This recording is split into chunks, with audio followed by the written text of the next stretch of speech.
di nuyu bu baax di nuyu bu baax autorités yi mu fekk yëpp surtout suma inspecteur Talla Faye kontaan naa ci moom bu baax a baax maa ngi koy gërëm di ko sant. ñëw bii nag moo fi ñëwee dama ñëw pour feddali kóllëre maag Sadikh nekk nañu pendant 4 ans nekk ci école Amady Diop mu doon nit ku baax lépp loo xam ni nekkoon naa ci moo ci jiitu dimbale ma ci école ba toppatoo mu fa toppatoo collègue yi fi nekkoon yëpp doon nit ku baax kóllëre googu nag ma amoon ak moom laa bëgg a indi fii construire waat ko bu baax a baax di ko gërëm di ko sant di ko ñaanal yàlla na ko retraitam bi jikk yàlla na retraite bi doo retraite boo xam ni bu am jàmm ak salaam que cette retraite soit pour toi exempte de soucis et illuminée de clarté. Jërëjëf. En danger une génération. On se trompe dans l'action éducative, on met en danger 1000 et 1000 et 1000 générations. Si vous vous étiez trompé sur elle, elle ne serait pas là aujourd'hui. Il faut l'applaudir très très fort. Voilà. Dis-moi elle.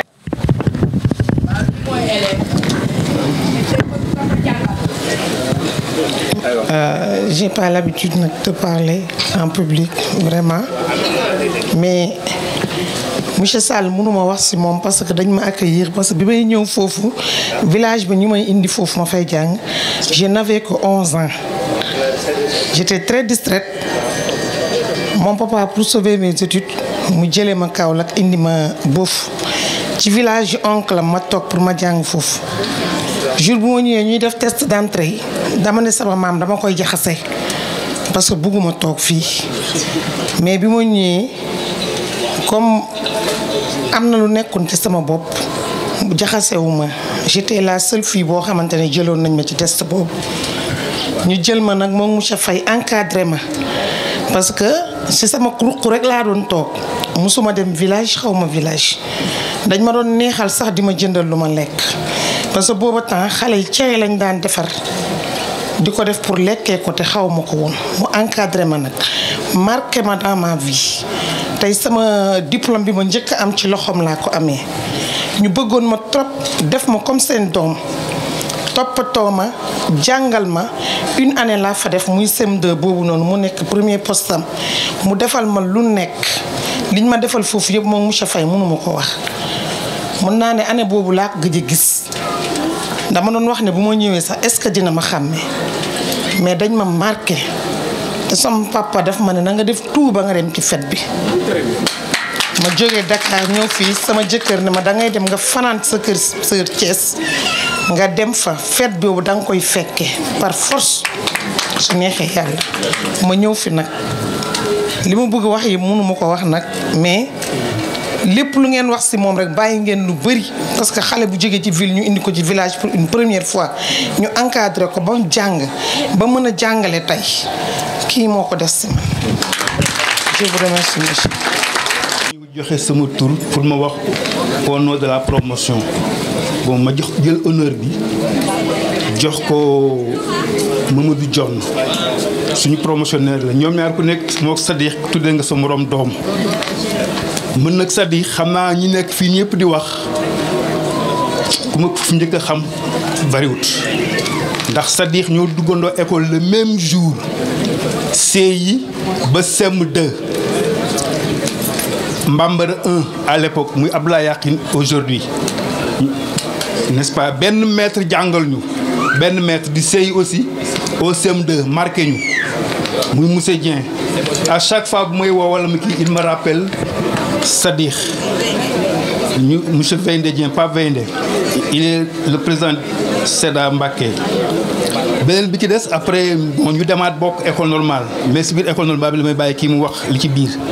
ñu bokkaat daayira aussi en 1979 ñu ànd Touba daayira boobu bi ñu ko créé sëñ Abdoulahat moo ñu jox tur Nuuru Daara Touba école normale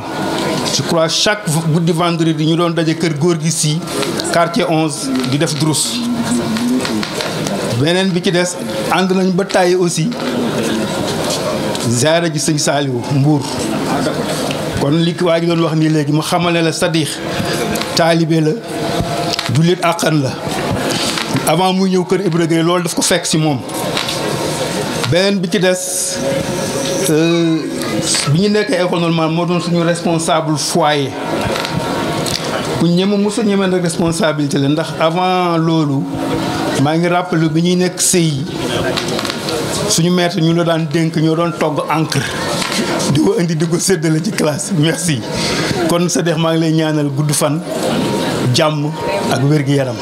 merci. waaw acca kaay ñu jox ko kaay ñu jox ko. mënuma wax olof aussi parce que c'est le Kayor kon buñ ma mayoon foog naa ma exprimer wu pour li nekk suma xol moo wax ko ci séeréer buñ ma mayoon ma mën koo wax ci séeréer li nekk suma xol ma wax ko ci séeréer kon ñu jéem ni ko El Hadj waxee au nom de la promotion 77 81 1977 1981 à l'école normale régionale Demba Diop de Mbour ñu nekkoon fa ensemble nekk ak Mbaye Sall man nag dama nekk nit ku particulier aussi ci assemblée tey bi parce que dama dëkk fu ñuy wax Ngoloum derrière Guinguinéo au temps du Sine Saloum ma jàngee fii defee fii école normale je m'excuse ma def cours du soir fële ñu doon wax Mourad Kébé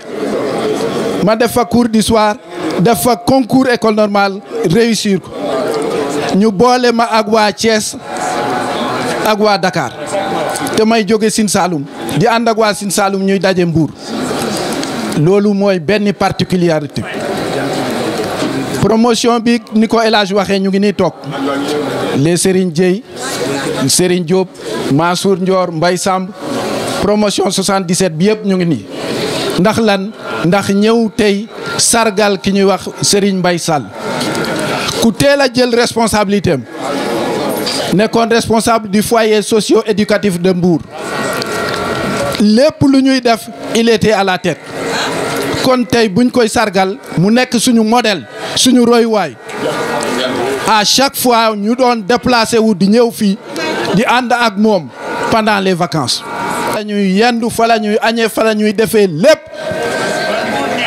bu suñu yére tilimee moom lañ koy yóbbul mu koy fóot n'est-ce pas? C'est une tradition à Mbour. Merci beaucoup. kon ndey promotion bi nee na ñu ngi lay remercier ñu ngi lay féliciter. La deuxième mu ngi nii à côté gis nañ taxawaayam ni mu yore ni mu àndee ak Mbaye Sall ñu ngi koy rafetlu ñu ngi koy sant. particularité bi nag moo di bi ñu jógee foofu gis ngeen kii taxaw nii mooy Modou Sall man mii lañ ko tuddee mooy taawu Mbaye Sall ak Ndeye Malick mii ñu tuddee ma ko à Mbour. Ça c'est une particularité kon laa xam ne kon man mii rek man maa ko fi am n'est-ce pas Malick?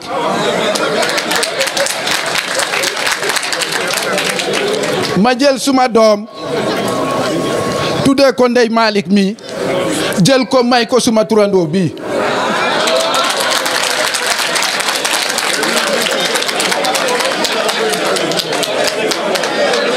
ah kon waxoon naa leen ne man je suis un invité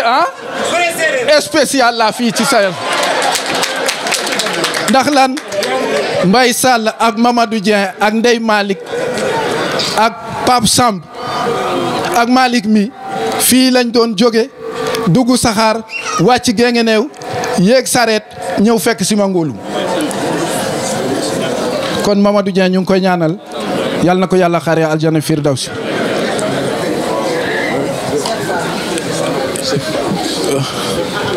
Que dire encore lan la ñu war a waxati loolu tout a été dit loolu lañ ci bëggoon a yokk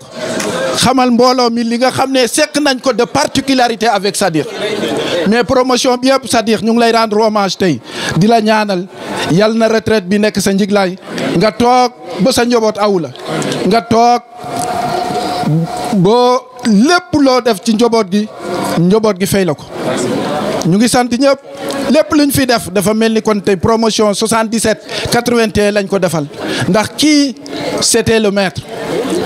en tant que depuis la jeunesse Talla Faye xam na ci dara ba ñuy nekk foofu il était notre maître déjà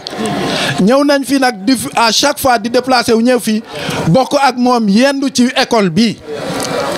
di jàngaat ci moom di ko transférer di ko yóbbu am na beneen aspect buñ ci tudd mooy la mosquée qui est devant chez lui barke démb maa ngi leen di wax ne Mbaye Sall chef de quartier président CGE inspecteur ñu ngi leen di ziar ak ñi fi daje yëpp. Si je n'avais pas la chance d'avoir la parole je l'aurais arraché mani su yàlla def loolu ma am kàddu gi dama koy foqati. Je vais vous dire d'abord quand, où et comment j'ai connu Sadikh. Sadikh, je l'ai connu d'abord dans les couloirs de l'inspection départementale de Thiès. J'étais dans mon bureau, concentré sur un travail. Il y avait du bruit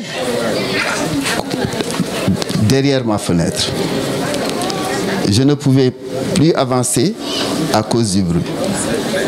Je suis sorti pour dire gentiment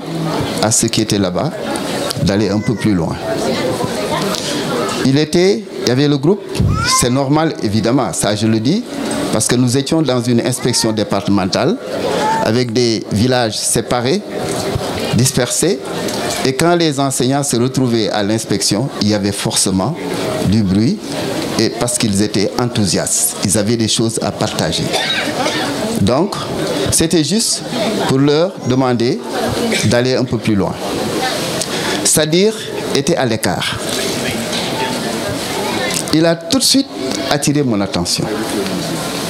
Ce jour-là, il avait porté une veste, une chemise, pas avec une cravate, mais le dernier bouton bien calé à la gorge.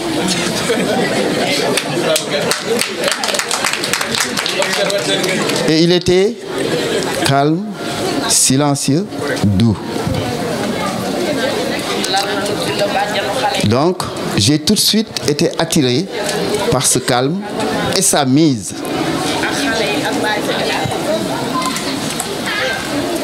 Je suis retourné dans mon bureau et quand je suis ressorti, je l'ai vu emprunter le couloir qui mène vers le marché.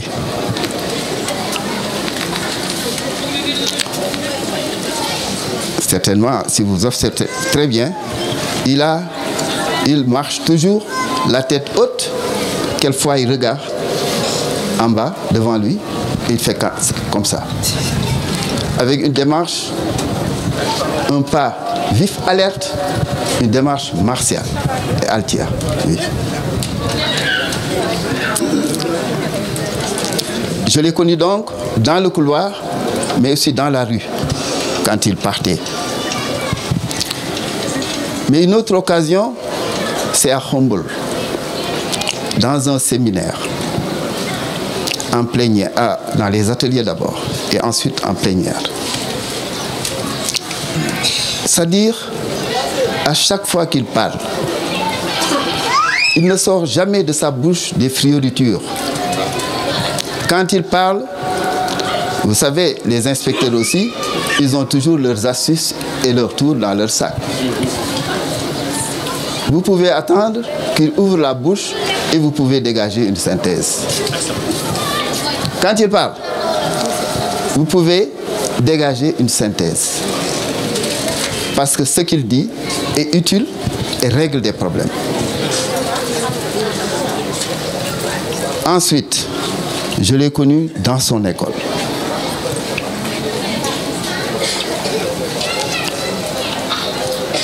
Il est exemplaire.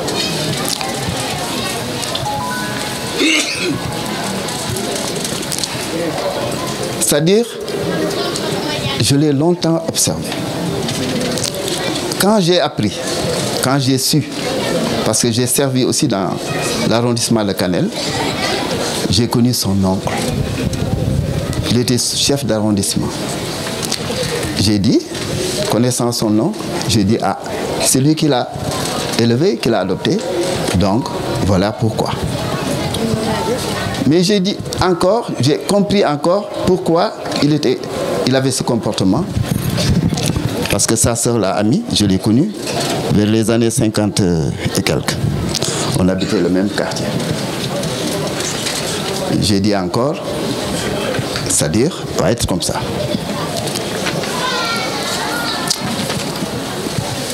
L'imam vient de dire, je ne vais pas dire que je vais confirmer la parole de l'imam, parce que les imams, c'est des savants et ils sont les représentants de Dieu sur terre. Donc, lu ñu wax dëgg la du ma wax maa ngi confirmer parole u imam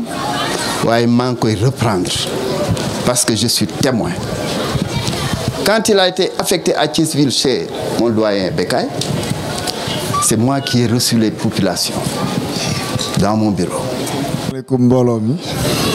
maa ngi nuyu ñëpp kenn ku ne turam ak santam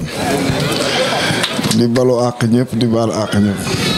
te di leen wax ni tey nag kàddu gu jafe moom laay wax parce que boobu ba tey bu ay nit toogee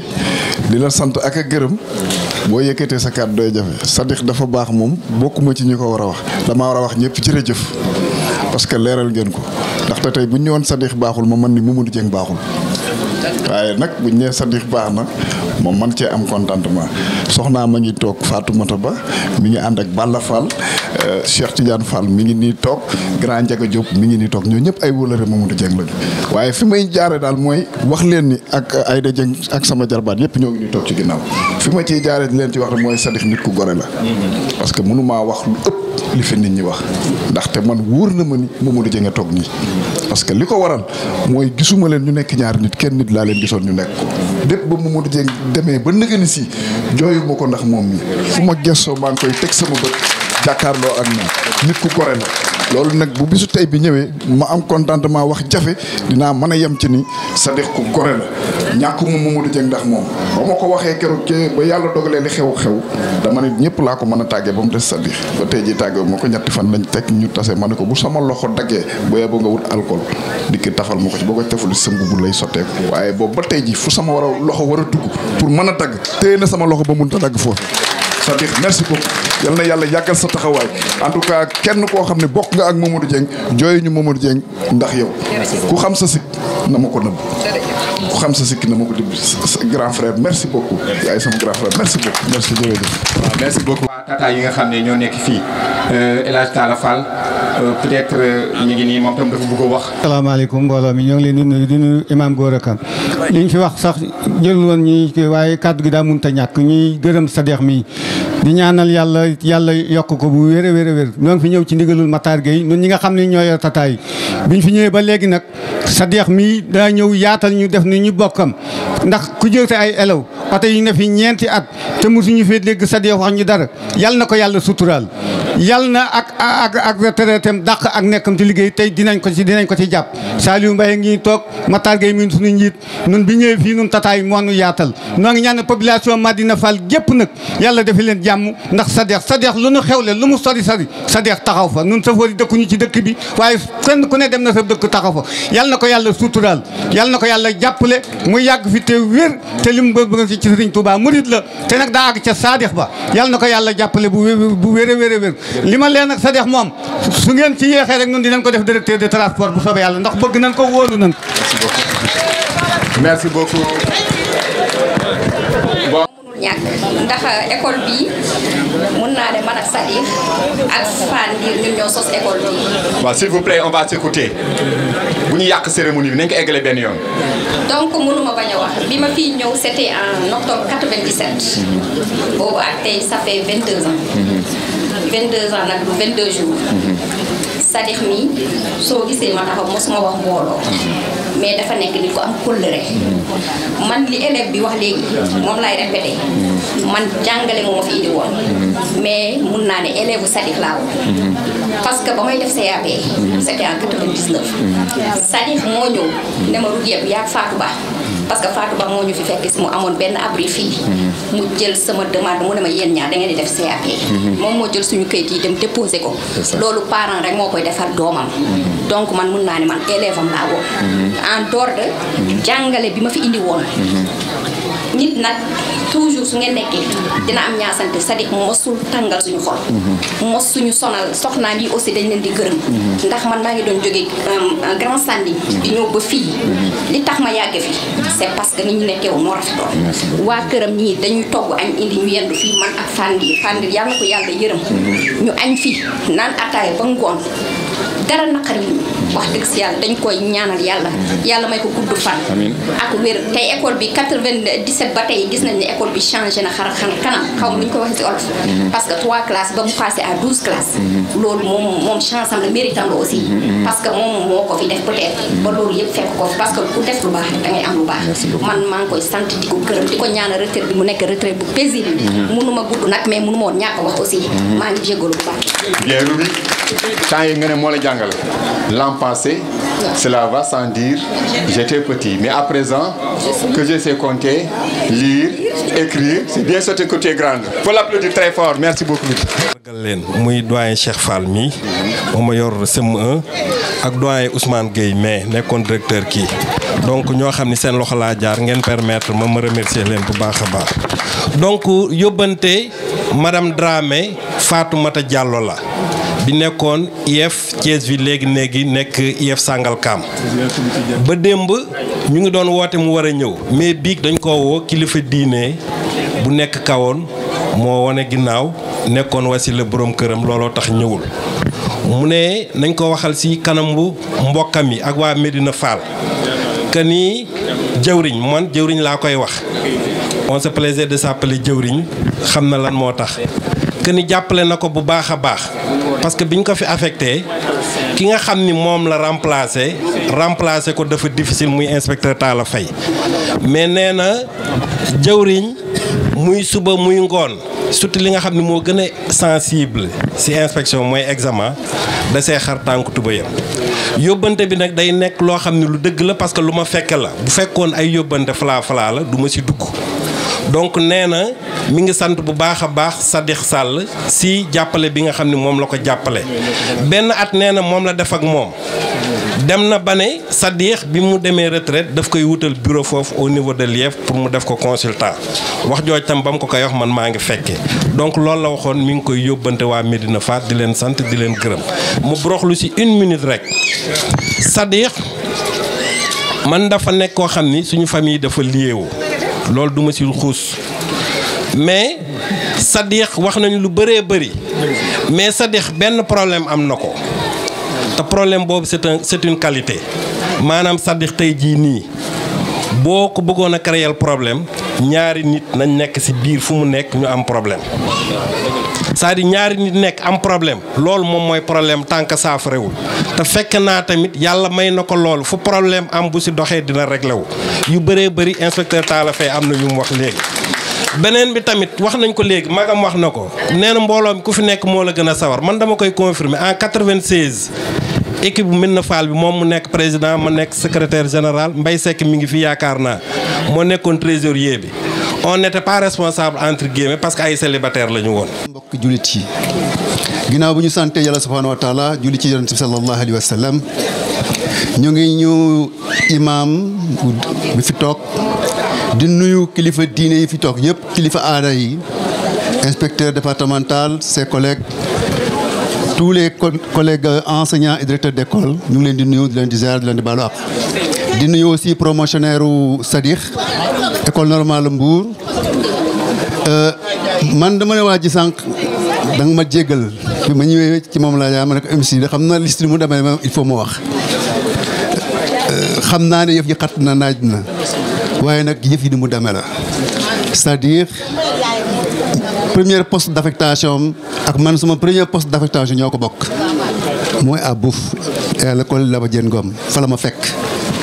ma nekk son directeur d'école waa ji wax na ko sànq laaj na ko ne 81 la def CAP il a attendu je crois pendant 2 ans pour faire son CAP man j'ai attendu 3 ans pour faire mon CAP pour ma def sama CAP dama dem ba ci inspecteur bi ci boppam ma ne ko boobu Fatick dafa am problème ma ne ko dégg naa abal nañu la golf sous préfet yi yaa ngi wër école yi di leen di seet dégg naa nag yow da nga ñëw tëb waaye bu wéyee boo nga wut beneen directeur man pare naa ci école bi waaw mënuma def 3 ans ci école te man mënuñu ma def sama examen professionnel sama adjoint aussi mosul def mënul def nu mu tuddati examen professionnel am daal di génn mu woolu ma ñëw mu ne ma toogal ma toog mu ne ma que ça soit la première et la dernière fois ngay wax man nii ma ne ko ma ne ko waaw ci lan ma ne ko li ma la wax amatul man nekkatuma directeur d'école boo ñëwul seet suñu man ak sama adjoint boo ñëwul man prénage mu ne ma suba samedi dinaa ñëw seet si leen il nous a vu maak c'est-à-dire suñu examen CAP jour de samedi lañu ko def c'est vrai man li inspecteur départemental wax rek xëy na fi ma jëlee kaddu gi moo xaw a doy waar parce que ay qualité c'est-à-dire moom mën nañ yendu fii di ci wax dañuy jeex waaye nag ça ne surprend pas je salue au passage notre aîné Talafay l'inspecteur Talafay xam naa ne xameewuma waaye nag ala kulli haal li ci am solo bi am solo rek mooy lii bésu mbégte la di bésu cant yàlla subhanahu wa taala parce que doomu aadama bu nekk li nga ñaan ci yàlla mooy saa bu la yàlla may liggéey nga ne yàlla nañ toog ba nga retraité kon nag bu la yàlla defalee loolu da nga war a sant sa borom sant bu baax nag man ak moom dañu xaw a bokk tuuti jaar-jaar moom il a fait 4 écoles ci durée carrière professionnelle moi je n'ai fait que 3 écoles ñetti école laa def kii en tant que produit de l'école normale am fu ñu jaar parce que dafa am différent inspecteur la xaw ma kii wax léegi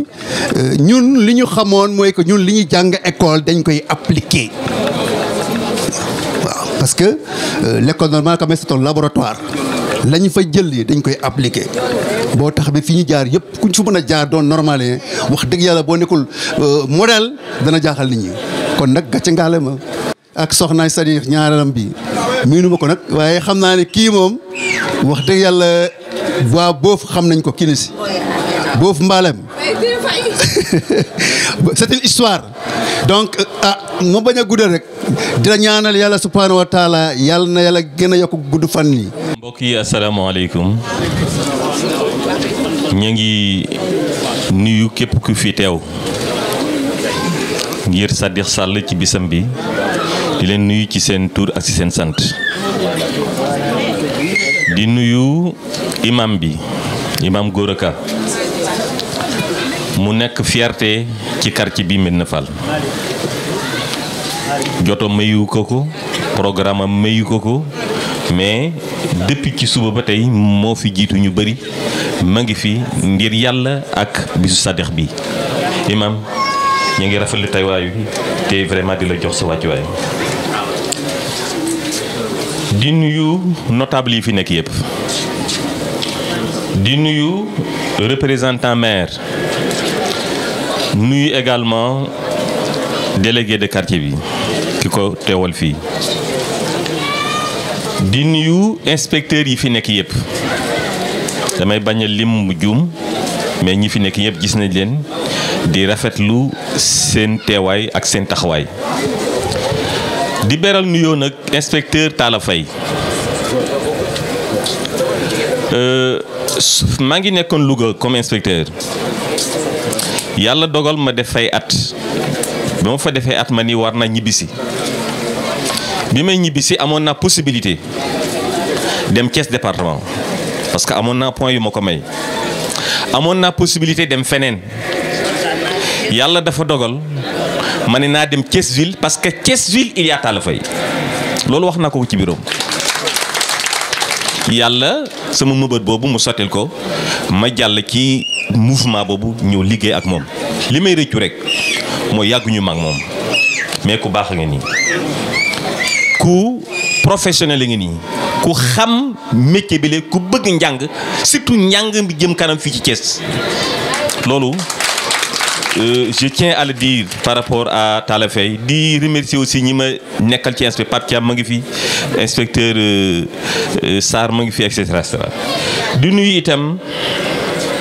le président du dialogue social danaa ci ñëwaat léegi ña ngi ko gën a xamee ci militant de l'école parce que bari na jéego yu nga xamante ni ma ngi koy def fii ci njàng mi jëm kanam ak problème mu xale yi jëm kanam fii ànd ko ak Sadikh bi danaa ci ñëwaat léegi parce que lu amul seede baaxul te lii may wax nii ci mbir mi bërki démb rek daje nañ ci man moom Sadikh ak inspecteur bees bi ci waxtaan ci wàllu dialogue social boobu. ñu ànd rek ba ca àll ba mu génne saak bi nekk te gaynde la bu kindi ko waxuma li nga ma jox mais fi nga ma ko joxe la wante man aussi loolu moo ba xaw a arrivé fi ñu ma joxe kàddu gi dëgg di nga xaw a doy waar ci ñu wax ci turu kuréel gi nga xam te ni yàlla dogal na ñun ñu nekk fa kilifa muy inspection de l'éducation et de la formation bu Thiès ville kilifa gi ko jiite muy inspecteur Arfan Seck man ma topp ci moom ba bërki démb ñee ngi waxtaan mu ni ma géey Sadikh de xaw ma ko wante man sama bopp dañ ma am cérémonie bu xaw a mel nii buñ may defal Koungheul moo tax mënu ma ko wuute mais bu du woon loolu kenn du ma jiitu ci cérémonie bi te xamu ko lépp lu mu ci xam man maa ko wax wala keneen ku nekk ci inspection moo ko wax pour dire tout simplement que kii ku baax la donc ñu ngi jël kàddu gi ci turu inspection de l'éducation et de la formation bu Thiès ville mais kàddu gi nag mën nañ ko jël ci yeneen wàll mënoon naa ko jël parce que Sadikh sama grand frère la li may wax nii ñu bàyyi ci xel parce que c'est important Sadikh dama ko jàpp comme sama mag du ma dem ci détail parce que moom xam na yàlla xam na muy ci lu neex nag mais aussi ci ay épreuves parce que nit ki aussi du ci lu neex rek ngay xame ni kii sa mag la mais dafa féetuwaayu mag ci événement bu neex ak événement yu naxar yi loolu je tiens vraiment à faire ce témoignage là auprès de cet homme là qui est un homme de très grand cœur mënoon naa jël kàddu gi itam parce que nag doomu Médina Fall laa fii laa juddoo fii laa yaroo fii laa jànge donc ci wàll boobu mënoon naa jël kàddu gi mënoon naa jël aussi kàddu gi parce que parent d'élève laa ci école bii te du hasard nag du fekkee Médina Fall laa dëkk samay doom ma confier ko Sadikh pour ñu jàng ci école am loolu du hasard donc ci wàllu yooyu yëpp mënoon nañ ci jël kàddu di wax ni yàlla na ko yàlla dogal retraite am mu nekk retraite paisible liñ fi wax yëpp mënuñu wax lu ko gën a rëy ci moom mais ñi kat dañu bëgg dimbali xale yi Thiès yàgg na ko def sax tubaab bi parce que Kawsara gi la nekkoon après la dellu France mais bi yoon mu ni dama bëgg mu jaar par inspection ñu signer un protocole d'accord pour dimbali xale yi Thiès ci kayitu juddu pour ñu am ko bi ma ko waxee ma ne ko waaw d'accord si danañ def protocole bi ñu xool nuñ koy wéyalee mu financé juróomi téeméeri xale fii ci Thiès pour wutal leen ak kayit lenn li parents yi ñoo koy mottali mais du bari bi ñu signé protocole ba bi pare laa ko woo moom mii Sadikh ma ne ko Sadikh lii de signé naa ko mais yow yaa koy piloté parce que affaire u état civil liggéey bi nga ci def avant lii ku nekk xam na ko si sa école ak même pour Thiès ville et même au-delà de Thiès ville Thiès département ba ma ko waxee mu nangul ma ko ma ne ko projet baa ngi noonu yaa koy piloté lépp lu ñu ci def justifié ti xaalis bi lii la yaa koy piloté projet baa ngi noonu ba bërki démb IEF bu bees bi mu ñëwee laa ko woo ba mu ñëw ma ne ko mbir mi de xaalis bi ma ngi ci compte bi kenn laalu ko mais kii lañu wóolu pour mu diriger affaire boobu mu ne ma fekk naa li ci loolu pour dire tout simplement que lépp mënuñu ko wax mais monument la en matière d'éducation et de formation beneen pàcc bi ci des parce que réunion boobu ñëw dafa nekkoon ñaar réunion benn bi dañoo waroon waxtaane protocole bi mais beneen bi mu nekkaat aussi dialogue social moo tax mu ni ma Guèye au lieu may ñëw tey est-ce que du ma ñëw suba ñu boole réunion boobu ak réunion dialogue social ma ne ko wax nga dëgg de ma ne ko yow yaag ñaar yëpp pour wax la également boobu ñu may ànd ak le doyen Modou bi def naa ni bërki démb la wala bërkaati démb pour waxtaanee dialogue social bi li ci inspecteur Talla Faye wax mënuñu wax lu raw loolu puso la buy ñaw bari na lu nga xamante ni nii même ba fa Talla Faye jógee moom lañ wax ñaka wuutu yëpp ni leen kat kii rôle bii lay joué ñun inspecteur lañ dëgg la mën nañ dem ci école yi régler ko mais moom liñ ci man yenn saa ñun mënuñu ko en tant qu'inspecteur te c'est ça la vérité aussi moo tax bari na activités yu nga xam te ni moom mi lañ yebal wala yenn saa waxuma jàngale kese mais doo jëlee même yeneen secteurs yi li manque surtout mooy déontologie ak morale professionnelle ak professionnalisme par rapport ak li nga liggéey te yooyu yëpp mën nañ ko roy ci moom mi donc loolu je crois que lu am solo loolu ñu war a bàyyi xel que ni moom exemple la mais buñ yam rek di exemple nañu jima roy moom li mu def pour que ensemble ñu mën a relever des défis d'éducation kaddu yi daal laa ni woon fi ma ko jëlee nag moo baaxul ni ma ko waxee léegi laa di woon naa ko sànni di sant soxnaam yi parce que dama wax léegi c'est-à-dire sama mag la mais ni ñu jaxasoo noonu la même suñu famille jaxasoo soxnaam yi ak sunuy soxna bari na yu nga xam te ni ñoo koy andi donc ñu nekk aussi ñu baax ah yàlla ne leen yàlla aalal seen jëkkër ji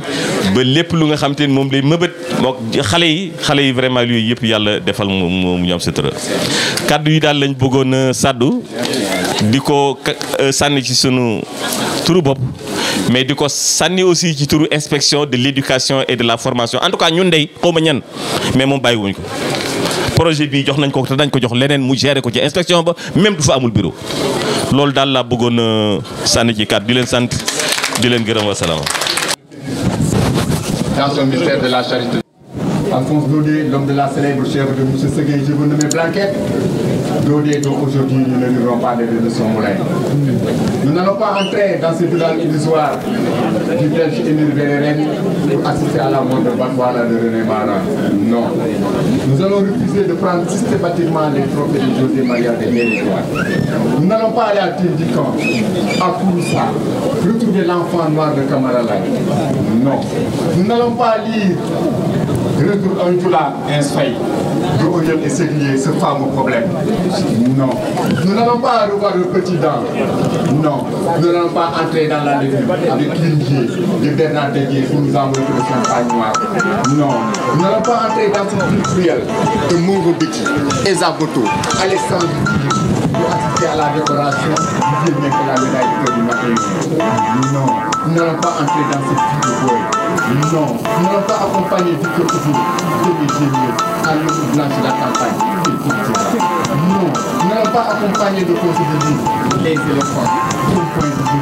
comme des maçons, et bien sûr que dans la poussière des maçons. Non, nous n'allons pas assister à la mort du loup, de Aslegubi. Non, nous n'allons pas traverser la lune, retrouver Madou, Perrin de Abdoulaye Sadji, Nini la Milatresse. Non, nous n'allons pas aller accompagner Karim Gueye, Ousmane Sossédio. Non, nous n'allons pas aller avoir le docteur Biragou Diop dans les contes d'Amadou Koumba. Non, nous n'allons pas avoir respiration. Marguerite Oudou, Marguerite Duras, les grands écrivains de France. Non. C'est-à-dire, je vous laisse avec l'homme de Bireille, l'homme de Calendal, l'homme des îles d'or, je vous le mets Frédéric Mistral. Mistral s'adressa à son frère comme du reste, je m'adresse à vous. Lui disait, c'est un bon, dit, sage, correct, sérieux, compétent, savait et sa bouche pour tout venant, mon frère bien-aimé, salut à mais laissez-moi aussi prier pour toi, car ils ont prié pour toi, et l'imam a prié pour toi, tout le monde a prié pour toi. Je demanderai à mon Koumba Lambla Fiscoise,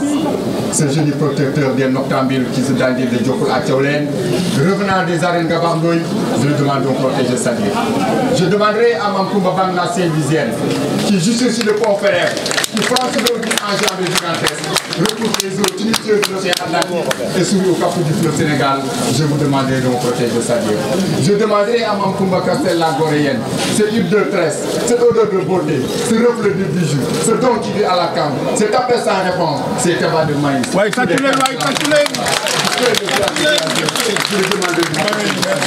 Je demanderai au vieux de Gaou,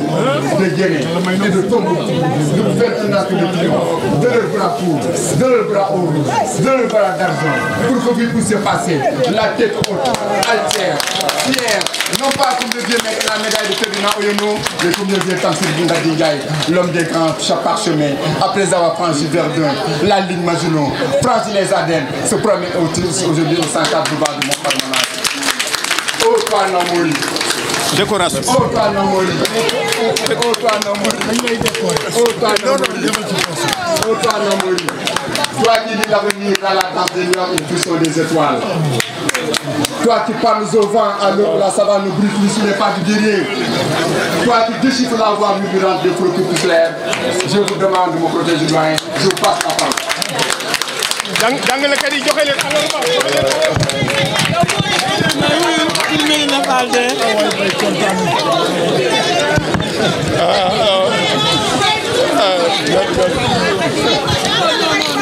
Non, ok, il est excellent. Moi, je suis policier, mais toi, tu es excellent. Non, moi, je suis un policier, mais il est excellent. Merci, non, ton niveau est... Machallah. Non,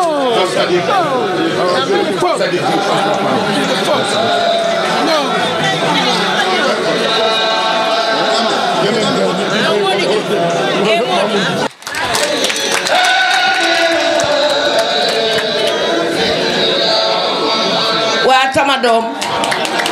xasaayiti Serigne Touba yi duñ ko booleeg dara waaye il faut ak solidarité ak sincérité bégal Medina Fall kees kaay benn dëkk ñaari gaar doo fi ñaaw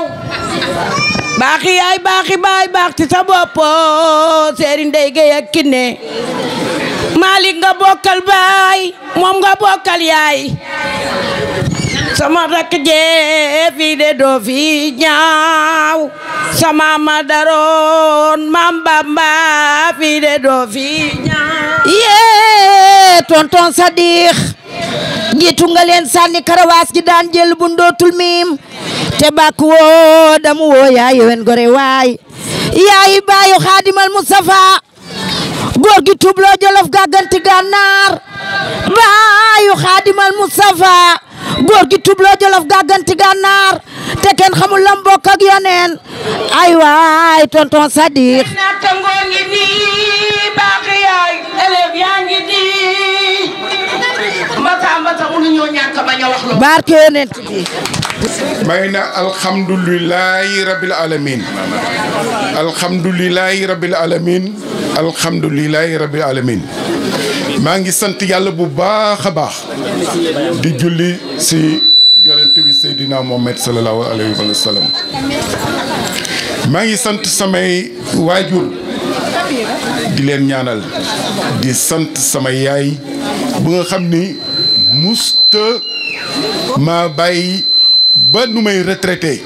keroog ba may retraité le 31 juillet 2018 keroog leen koy ñaanal ñeent fukki guddeem kooku dafa nekkoon si man ku sori woon si man di ma jàppale si biir ak si biti maa ngi ñaan nal sama xarit sama doomu ndey ndax mbooloo mi nii ñu bare yépp képp ku ñëw sa xel dem na ci koo xam ni fépp fu ma mës a taxaw na fa moo ma yóbbu Màkka nekkoon sama xarit boo xam ni wax dëgg yàlla man kooku dama koy ñaanal yàlla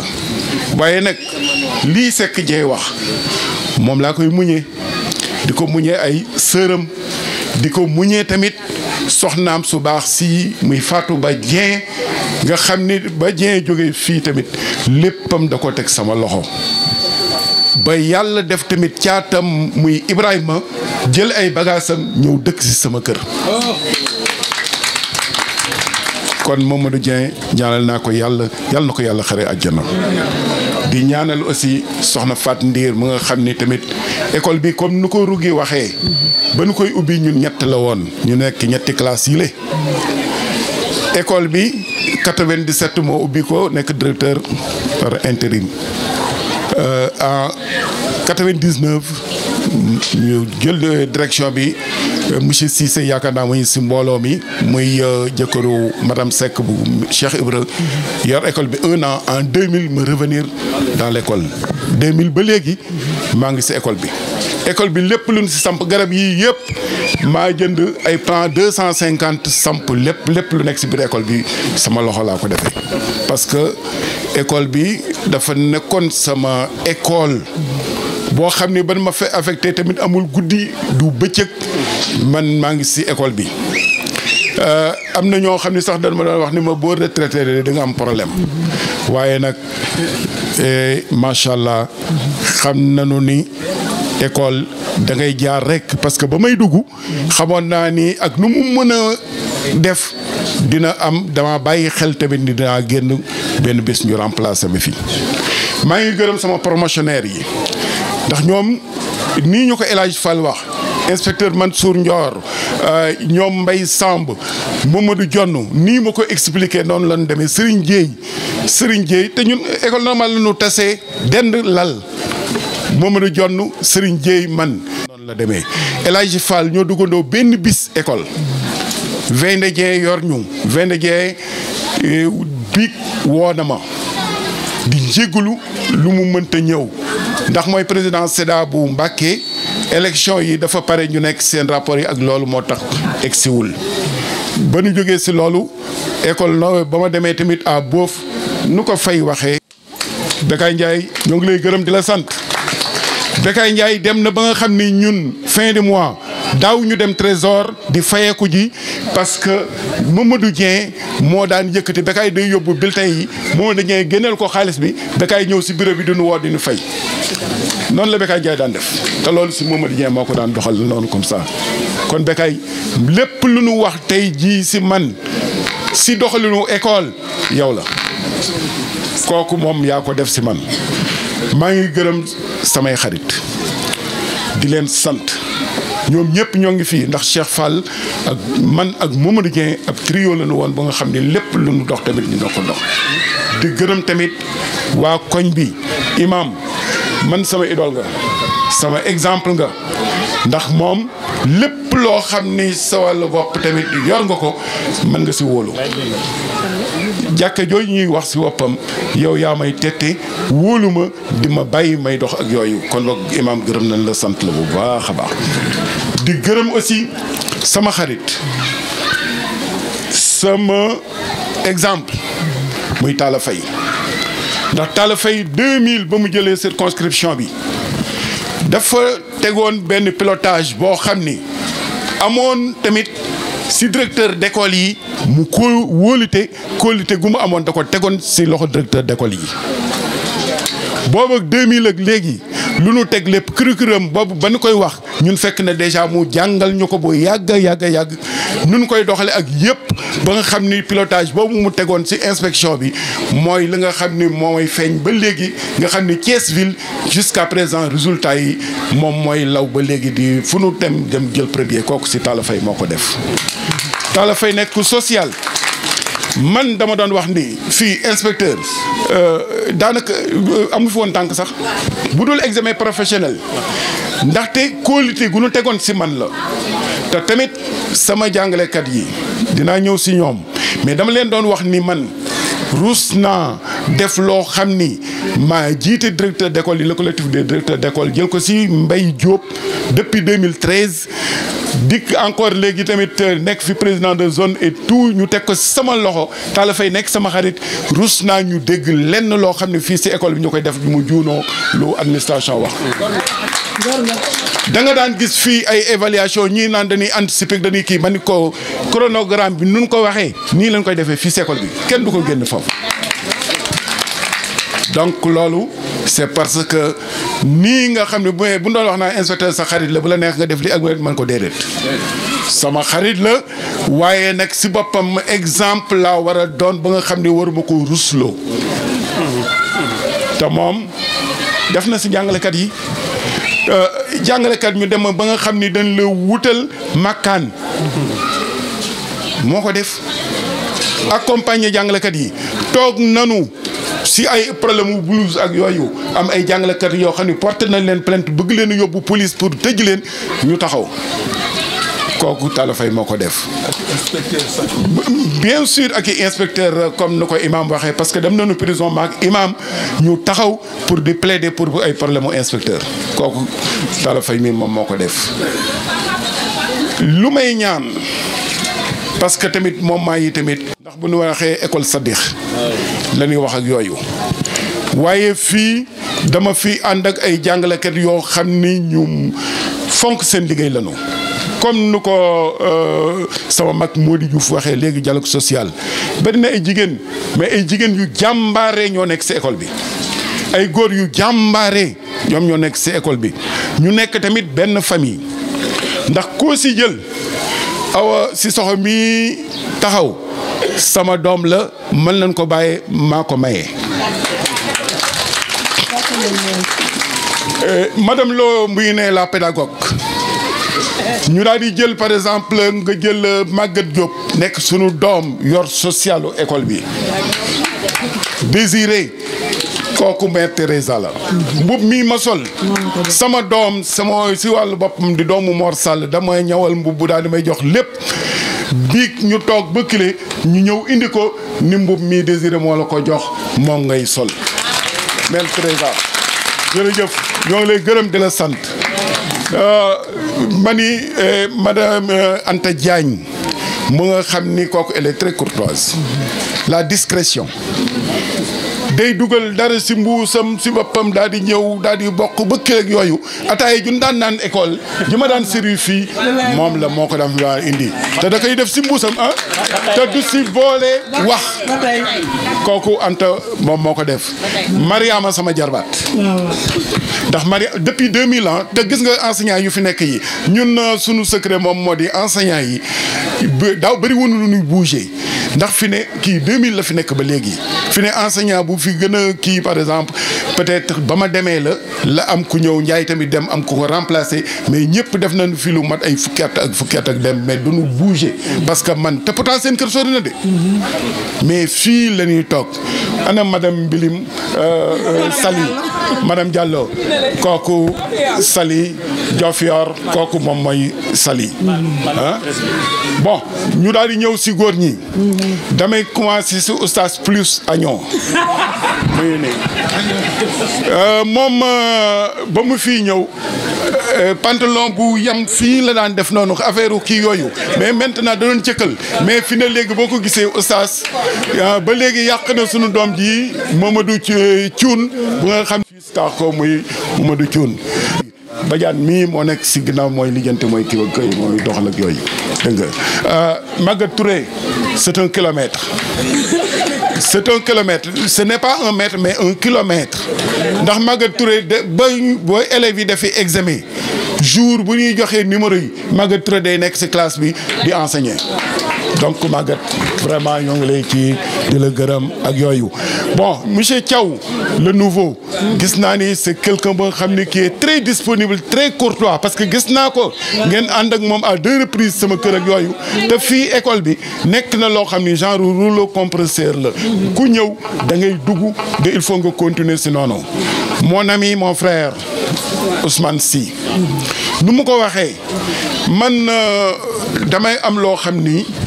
pratiquement dama jaaxle woon parce que bind naa ko si livre d'or école bi ni vraiment maa ngi dem retraite mais avec un pincement au cœur ndaxte xaw ma sama njaboot gi kan laa leen di bàyyil.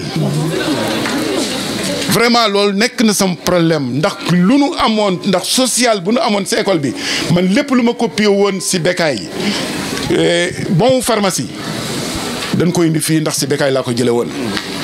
Fête des retraités ñu daal di indi fête des retraités def social aussi ñuy cotiser dégg nga loolu si Bécaye laa ko jànge woon bu ma ñëwee aussi dama ko instauré fii parce que jàngalekat mën na toog ba léegi daal di am problème mu ordonnance léegi si bon pharmacie bi lañ daan bind bu fin de mois nga daal di fay kooku si Bécaye Ndiaye laa ko jël nee na ba léegi mu ngi dox. bu ma ñëwee lépp lu ma copié woon si yow indi naa ko fii si keroog ba ma waxee loolu. Yàlla defal ñu ni Ousmane Sy moo fii ñëw comme directeur ma ne de sama xel dal na comme man lu ma doon joytu di wax ni sama njaboot gi ñu ma leen bàyyeel parce que du problème mu ragal retraite sant yàlla bu baax a baax laa def nag wax dëgg yàlla waaye li nga xam ni moo amoon tamit di metti sama xol mooy kan laa leen di bàyyeel mais nag bu ñu ko indee comme nu mu ko waxee 37 ans on a fait ensemble si mouvement nawetaan mu ñëw. Mais inspection xoolal nun ma sagalee le chef du personnel Diallo est là gis nga keroog ba ñu def passation bi passation yëpp dañ koy superviser mais man keroog maa def passation bi ak si nekk en même temps directeur social bi dimbale ma si mu dox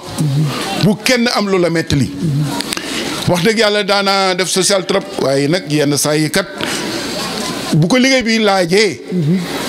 daan taxaw jàmmarloo parce que man heure bu ma mel nit rek liggéey la problème liggéey la moom mais à part ça jeex na man mooy affaire liggéey bi ak yooyu rek moo doon sam problème mais heureusement que toujours dañ ma daan jox ay résultats ay satisfaction donc si ma dénk ko encore chauffeur tata yi parce que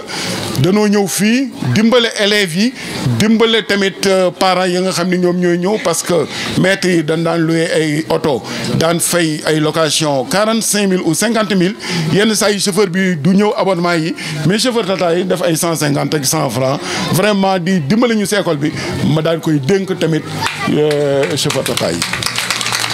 dénkaat ko élèves yi dénk ko ñëpp ñu ma ko dénk kooku wax dëgg yàlla tamit doxalal na ma ko te dégg naa nu ngi koy doxale man mënu ma ko woon noonu kon boog si merci vraiment je te remercie école bi nu ngi ko téye kontaan naa si lool parce que lu ma gisoon école bi fi ne tey jii mu yàqu dina am kersa mais gërëm nañ la sant la tamit si loolu bon vraiment le personnel sant naa leen bu baax ndax lii nekkul lu tuuti mais am na ñoo xam ni commencé ñoo duggandoo woon école ñoo xam ni mosu ñoo commencé am na ñoo xam ni commencé mosu ñoo eggale wunu mais yàlla bu ñu mayee ñu commencé doxal ba retraité mbooloo mu nekk fii di la sant wax dëgg yàlla sant yàlla bu baax a baax laa ne alhamdulilahi rabbil alamin maa ngi gërëm sama collègue directeur d'école yi parce que lii rare ma gis ko vraiment assemblée directeur d'école yii si boppam ñu teew jiite naa le collectif des directeurs mais nii ma gis seen mobilisation ak seen attachement ñëpp daal di ñëw bon vraiment kooku man awma seen pay gërëm naa leen les directeurs d'école retraités et les directeurs d'école yi nga xam ne bon qui sont présentement en activité gërëm naa ñëpp sant leen ma gërëm tamit sama waa famille sama soxna yi yàlla booleel ma wax dëgg yàlla gërëm naa leen sant leen parce que bu du woon ñoom dina metti lépp lu ma mën a def ñii ñoo ma jàppale muy Ndeye Gueye Sall ak Kiné Sëlëg sant naa leen bu baax di leen ñaanal yàlla yal na leen yàlla jàppale njaboot gu nu am yal na leen yàlla jàppale njaboot googu dama leen di ñaanal yàlla mais duma leen gërëb ñoom moo doo ngi àll tout à l'heure ak xale yi ñoom ñëpp laa la wax ni la Adama Sall nga xam ne benn jigéen moom laa am kooku moom wax dëgg yàlla man mënuma ko fay aussi nekk na ñu baax a baax ñoo xam ne wax dëgg yàlla mënuma leen a fay sama mag yi commencé si Mor Sall Malick Diop muy nële wax dëgg yàlla mënoon noonu toog ñoom Ami Diop Ami Seck tout le monde ñëpp ñoo nga xam ne léegi ñëw nañ ñuy sama famille maa ngi leen di gërëm di leen sant di leen ñaanal yàlla dégg nga wax dëgg yàlla tamit sant naa ko bu baax sant samay tante yaa Anta Faye yaa mi jonn ak ñëpp ñoo xam ne tamit taxaw nañu fi jàppale ma sant naa leen bu baax a baax di ñaan yàlla yal na leen yàlla defal jàmm yàlla na leen yàlla defal jàmm en tout cas daal man si boppam kontaan naa lool ñëpp ñu ma xamoon par exemple aussi oui si par exemple au niveau de la zone tamit dafa nekkoon responsable zone madame Mbodj gis ngeen waa zone bi ak ñooyu ñëpp tamit ñooy taxaw ak yooyu sama goro yi nga xam ne boo wax dëgg yàlla tamit ñoo ma may soxna tamit gërëm naa leen bu baax parce que jàppale nañ ma bu baax a baax nag dégg nga ba lépp lu nga xam ne daal aw ma lenn loo xam ne moom maa ngi koy métti lu en tout cas daal gërëm naa mbooloo mi.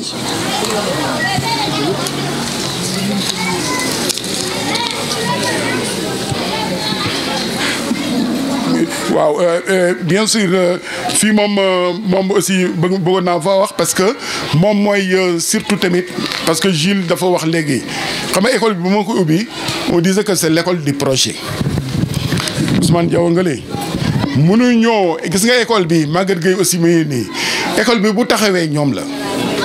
ndax les japonais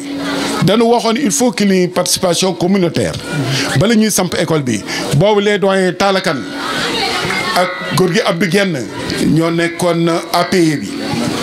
ñoom ñoo démarché xaalis bi ba ñu jox leen ñu tabax toilettes yi japonais yi daal di ñëw construire les 3 classes ba ñu construire les 3 classes aussi école bi mën naa ni tamit téléphone bu ñu njëkk a am ñoom ñoo ko def jëndal ñu ay bërigo daal di def encore robinet bi aussi tamit c'est le projet qui a fait ça ñu daal di ñëwati tamit la salle polyvalente là ñoom aussi tamit ñoom ñoo ko def ñu ñëw loolu yëpp ba nu ko dikkee ba nga xam ne nag actuellement effectif yi yokku na ndaxte ba nu demee en 99 dañu daal di indiwaat yeneen 9 classes ndax japonais yi dañoo waxoon ni mais est-ce que école bii bu nu ko tabaxee fii dina am ay élèves mais ba nu ko fi tabaxee presque jot naa fi ay 300 et quelques élèves si noonu la ñu ñëwee en 99 tabaxaat fi les 9 autres classes.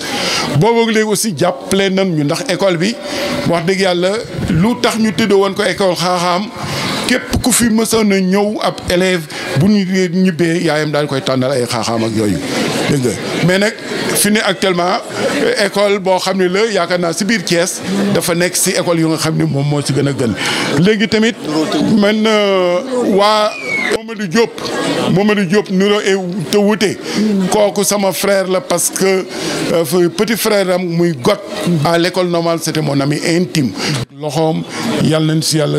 jàppale sant nañu ñëpp gërëm nañu ñëpp asalaam. Merci beaucoup jërëjëf merci beaucoup